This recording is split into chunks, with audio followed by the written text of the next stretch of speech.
Headlines सां वठियूं आगाह कयूं अव्हां खे सिंध असेंबली जो इजलास हलंदड़ आहे। सिंध सरकार बंगालियुनि खे ज़मीनूं ॾियण वारे फ़ैसिले जी मुखालिफ़त करे छॾी आहे। अहम ख़बर अव्हां ताईं पहुचाई पिया। सिंध हुकूमत पारां मुल्क छॾींदड़नि जूं मिल्कियतूं बंगालियुनि खे ॾियण जी मुखालिफ़त कई आहे।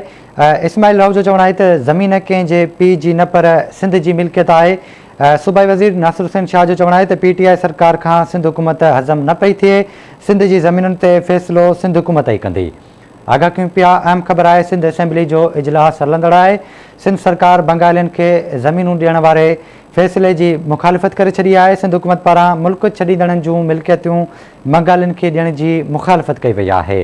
अव्हां खे ॿुधाईंदा हलूं सूबाई वज़ीर इस्माइल राव जो चवणु आहे त ज़मीन कंहिंजे पीउ जी न पर सिंधियुनि जी मिल्कियत आहे। जॾहिं त नासिर हुसैन शाह जो चवणु आहे त PTI सरकार खां सिंध हुकूमत हज़म न पई थिए। क़ासिम सिराज जो चवणु आहे त सिंध जी ज़मीनुनि जो फ़ैसिलो सिंध हुकूमत ई कंदी। जॾहिं त सूबाई वज़ीर शबीर बिजाराणी जो चवणु आहे त वफ़ाक़ी सरकार हमेशह सिंध जे हक़नि ते धाड़ो हयो आहे। आइन ऐं कानून ख़िलाफ़ फ़ैसिलनि जी सख़्त मुखालिफ़त कंदासीं।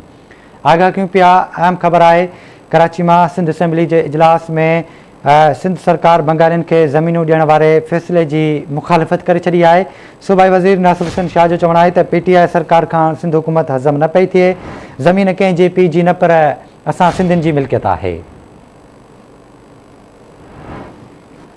आगाह कयूं पिया। सूबाई वज़ीर इस्माइल राव जो चवणु आहे त ज़मीन कंहिंजे पीउ जी न पर सिंधी मिल्कियत आहे। PTI सरकार खां सिंध हुकूमत हज़म न पई थिए। क़ासिम सिराज जो चवणु आहे त सिंध जी ज़मीनुनि जो फ़ैसिलो सिंध हुकूमत ई कंदी। ॿिए पासे शबीर बिजाराणी जो चवणु आहे त वफ़ाक़ी सरकार हमेशह सिंध जे हक़नि ते धाड़ो हयो आहे। आइन ऐं कानून ख़िलाफ़ फ़ैसिलनि जी सख़्त मुखालिफ़त कंदासीं।